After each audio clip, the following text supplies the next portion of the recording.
हम सब जानते हैं कि रुद्राभिषेक करने से महादेव सबसे जल्दी प्रसन्न होते हैं, ऐसी ही मान्यता है।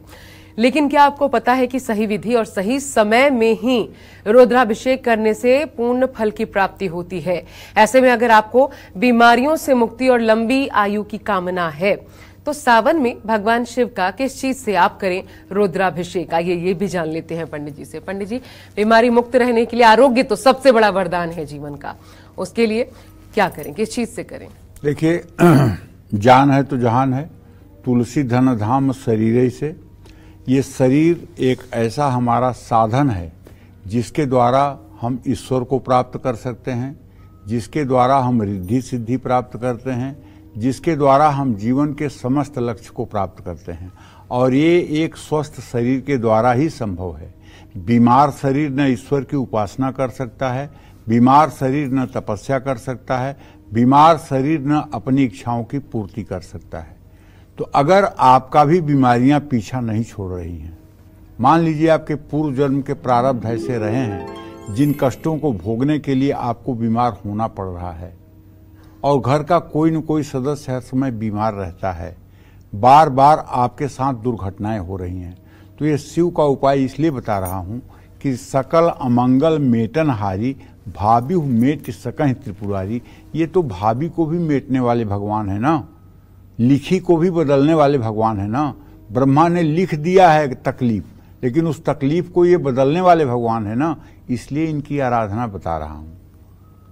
रोगों से मुक्ति और लंबी आयु पाने के लिए रुद्रा अष्टाध्यायी का पाठ करते हुए भगवान शिव का गाय के घी को पिघला करके और उसमें थोड़ी सी शहद मिला करके चांदी की श्रृंगी से रुद्रा अष्टाध्यायी का पाठ करते हुए भगवान शिव का अभिषेक करने से परिवार से रोग शोक से छुटकारा मिल जाता है। और भगवान शिव को के त्रयंबक स्वरूप का मन में ध्यान करना चाहिए।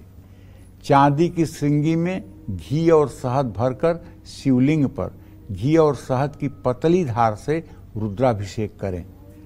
भगवान शिव को धतूरे का फल, धतूरे का फूल, सफेद मंदार के फूल, मंदार की मंजरी, समी के पत्ते, समी का फूल, ये सब आप श्रद्धा पूर्वक यथोपचार आप अर्पित करें और महामृत्युंजय मंत्र मन में बोलते रहें। पूजा करने के बाद शिवलिंग को साफ जल से धोकर शुद्ध वस्त्र से अच्छी तरह से पोंछ करके साफ करें और उसके बाद खूब अच्छे से भस्म विभूति तीनों अंगुलियों से शिवलिंग पर, अगर बड़ा शिवलिंग है तो त्रिपुंड बनावें, और अगर बड़ा शिवलिंग नहीं है तो ये मृगी मुद्रा, अनामिका उंगली, मध्यमा उंगली और अंगूठा, तीनों उंगलियों से भस्म उठा करके शिवलिंग पर अर्पित करें। ये मृगी मुद्रा में जब आप भस्म अर्पित करेंगे तो इससे भगवान शिव बहुत प्रसन्न होंगे। भगवान शिव लयकारी देवता हैं, इनको कभी हल्दी मत चढ़ाइए, क्योंकि हल्दी जो है जमीन से पैदा होती है। रोली मत चढ़ाइए, क्योंकि हल्दी से ही रोली बनती है। इनको क्या चढ़ता है? भस्म विभूति। भस्म भी लयकारी है, वो जलने के बाद जो बचती है वो भस्म होती है।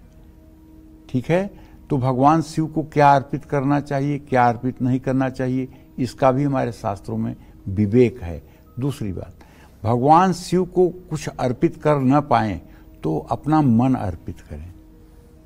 और पूजा करते समय एक बात का ध्यान करें, 2 मिनट के लिए, अगर आप शिव भक्त हैं तो आपसे आग्रह है, अगर आप साधारण पूजा पाठी हैं तो कोई बात नहीं, लेकिन अगर आप शिव की शरणागति में हैं तो आपको बताना चाहूँगा, मेरा मन कह रहा है कि बता दो। आत्मा तुम गिरजामती, हे भगवान शिव आप मेरे आत्म स्वरूप हैं। गिरजामती, माँ पार्वती मेरी बुद्धि स्वरूपा, जो मेरी बुद्धि है वो पार्वती स्वरूपा है।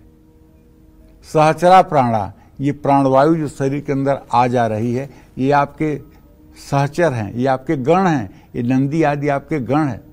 शरीरम गृह, हे प्रभु, हे शिव, ये मेरा शरीर आपके वास करने योग्य अच्छा घर है। पूजा ते विषयोपभोग रचना, और जो हम अपना कपड़ा पहनते हैं, चंदन लगाते हैं, इत्र लगाते हैं और अपने आजीविका के लिए करते हैं, ये सब आपके पूजन का उपचार है। पूजा ते विषयोपभोग रचना, निद्रा समाधि स्थिति। और जब मैं सोता हूं प्रभु तो ये आपकी समाधि अवस्था है। संचारः पदयो प्रदक्षिण विधि, मैं जितने कदम चलता हूं, चाहे सीधे चाहे टेढ़े चाहे सीढ़ियों पर, वो सिर्फ और सिर्फ कैलाश पर आपकी परिक्रमा है प्रभु, ये स्वीकार करिए। संचारः पदयो प्रदक्षिण विधि स्त्रोतानि सर्वागिरो, चाहे मैं जिस भाषा में बोलता हूं, शुद्ध अशुद्ध जो भी मैं बोलता हूं और जिस भी प्रयोजन के लिए बोलता हूं, वो प्रभु आपके लिए स्त्रोत है। उसको आप प्रभु स्त्रोत मान करके स्वीकार कर लीजिए अपनी सेवा में। संचारः पदयो प्रदक्षिण विधि स्त्रोतानि सर्वागिरो, यद कर्मम क्रियते तद अखिलम संभो तव आराधना। और जाने अनजाने में मुझसे जो भी कर्म हो प्रभु, वो आपके पूजा का ही निमित्त बन जाए। कर चरण कृतम वा कायजम वा, मेरे हाथों के द्वारा, मेरे पैरों के द्वारा या मेरे वाणी के द्वारा जो भी अपराध हो रहे हों, कर चरण कृतम वा वाक कायजम वा श्रवण नयनजम वा मानसम वा अपराधम, मेरी आंखों के द्वारा, मेरे कानों के द्वारा, मेरे मन के द्वारा जो भी अपराध बन रहे हों, विहितम विहितम सर्व में तत्क्षमस्व, हे प्रभु जाने अनजाने में सबको क्षमा करिए। जय जय करुणाब्धे श्री महादेव शंभो, हे करुणा के सागर भगवान शिव, मैं आपके शरणागत होता हूँ, मुझे क्षमा करिएगा प्रभु, मेरी समस्त गलतियों को क्षमा करके मैं आपका दास हूँ, मुझे अपना लीजिएगा।